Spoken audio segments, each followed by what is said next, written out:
Now, there ain't no question. I had to do this video. Zero Hedge, beautiful.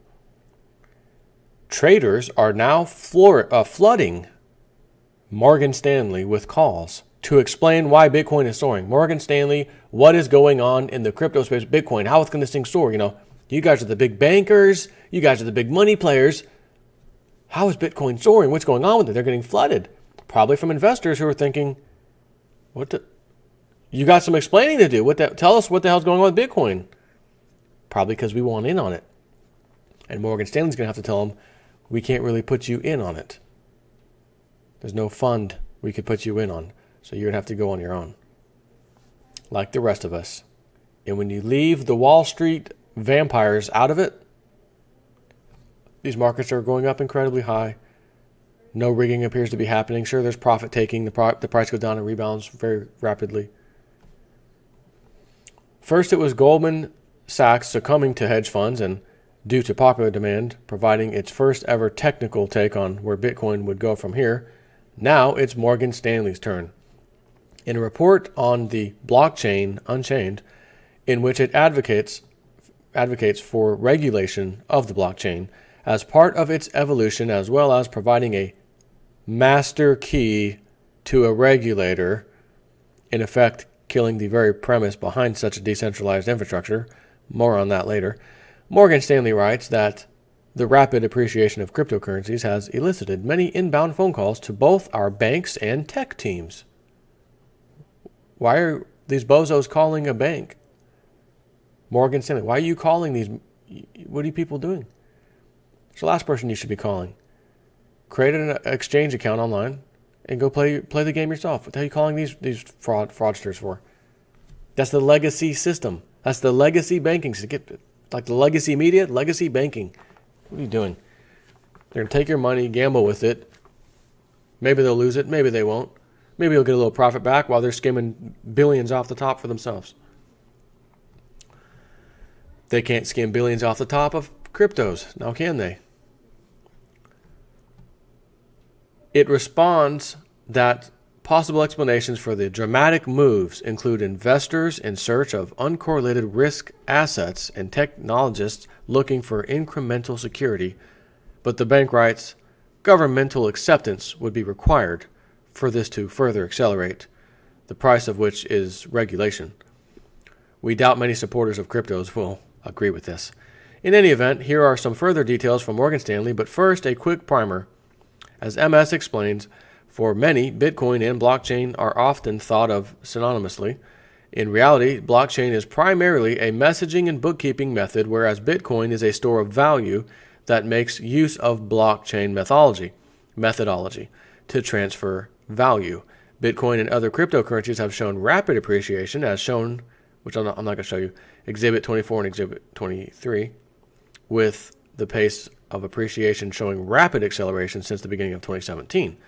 While Bitcoin grabs the headlines, Ethereum, another cryptocurrency that attempts to address some of the technical shortcomings of Bitcoin, has been gaining value at an even faster rate. The rapid appreciation of blockchain-based currencies and the proliferation of new cryptocurrencies is further raising blockchain's technological profile. MS then gives a detailed explanation on why Bitcoin and other cryptocurrencies have appreciated rapidly, saying, key possible drivers of cryptocurrency appreciation. It is not clear why cryptocurrencies are appreciating so rapidly, apart from the appreciation itself drawing in more speculation against a potentially inefficient ability to sell. But in conjunction with our Forex strategy team, we identify several key potential contributors.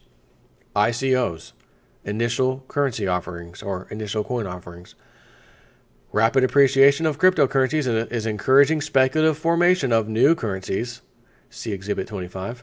Many of these new currencies don't actually have use cases yet, but are intended to be exchange mediums for everything from virtual goods and games to banking mechanisms for products like marijuana, where legal implications are not fully clear yet. ICOs are funded with existing cryptocurrencies, hence driving an appreciation circle. E.g., to invest in a new currency, one must buy and trade an existing cryptocurrency. Another point they make, moving funds in China. Up until the last few days, a disproportionate share of Bitcoin mining was taking place in China, where there is cheap access to servers and cheap electricity. First on this website in 2015, and subsequently on many other outlets such as the Wall Street Journal and Fortune, have noted that Bitcoin was being used to help avoid monetary controls in China, which explains why the Chinese government has cracked down on Bitcoin mining recently.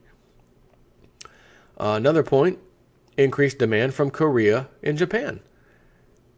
Bitcoin appreciation seems to have been heavily driven in recent months by increased buying from Korea and Japan. In Japan, the recent legalization of Bitcoin has led to an increase in activity, including the recent opening of new Bitcoin exchanges. In Korea, however, there is not a clear explanation for the surge. While there's no one specific explanation for the surge in cryptos, Morgan Stanley is surprised because the rapid appreciation is taking place despite clear hurdles, and they say, the rapid appreciation of Bitcoin and others is somewhat surprising in light of some developments that seemingly would have put downward pressure on the currency, including plateauing trading volumes, the Security Exchange decision to not allow the listing of Bitcoin ETF, and China's shutdown of several Bitcoin mining operations. Without those miners, transaction times for Bitcoin could increase substantially. Little side note, they said. Which is Morgan Stanley. MS then notes that Bitcoin, Ethereum, and all are acting more like an asset than a currency. Most regulators and investors view cryptocurrencies more as assets than actual currencies. Their values are too volatile and too hard to actually use for payment for most to consider using them as currencies. Our conversations with some merchants indicate that while cryptocurrencies might actually be attractive for them to operate their businesses, they find that the cryptocurrencies are far too volatile to be used. Morgan Stanley slams Bitcoin, which it reminds clients scales poorly, helping alternatives, especially those based on Ethereum. The blockchain underpinnings of most cryptocurrencies scale too poorly for most currency-like uses. Morgan Stanley is now an expert on blockchain technology. Banking entity, now an expert on blockchain technology. So yeah, I can't wait to finish this. Scaling challenges include increasing electricity consumption, as shown in the chart below, and that time to clear single transactions can often be from 10 minutes to more than an hour, and even then with no guarantee. Ethereum and others have addressed those scaling challenges by centralizing more of the blockchain function, although such increased centralization leads to increased hacking risk, as Ethereum found out the hard way almost exactly 1 year ago. Finally, going back to the most controversial point in the report, according to Morgan Stanley, further price gains in cryptos may not be possible unless there is further regulation over the crypto space, which includes giving up autonomy, which is ironic because, as Ryan Vlastelica writes, proponents of the digital currencies frequently cite their decentralized nature as one of the primary attributes that excites them about the technology. Morgan Stanley did not specify what types of regulation might be necessary to further push Bitcoin higher, noting that the specific changes needed may be different for the different cryptocurrencies, all of which use blockchain technology. For blockchain overall, regulators are involved in watching closely, Morgan Stanley wrote. Some have suggested privacy could be improved. Regulators are looking to have a master key so all transactions are visible to them.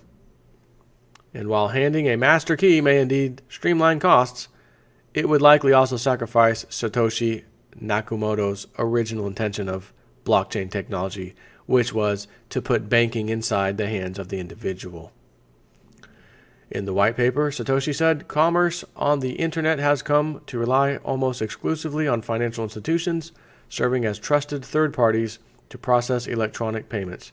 While the system works well enough for most transactions, it still suffers from the inherent weakness of the trust-based model.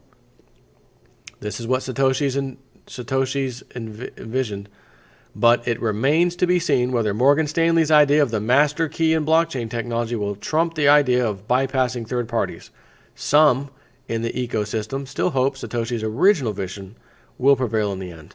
Others, those who hope for further gains in the price of Bitcoin, Ethereum, and others, may be willing to sacrifice decentralization if it means further gains.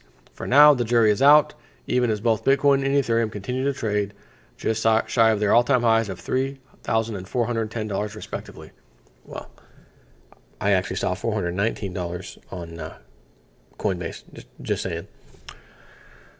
Well, so there you have it. The interesting thing here, though, is now banks are getting involved. They've got clients calling them and asking questions and all this stuff. Just imagine how much it is spreading and compounding right now. The spread of this information, cryptos, Bitcoin, oh my gosh. Remember that? Remember the CEO of Coinbase? We had 40,000 people sign up in one day. Coinbase isn't even a giant exchange. It's not like Kraken or Poloniex. It's not.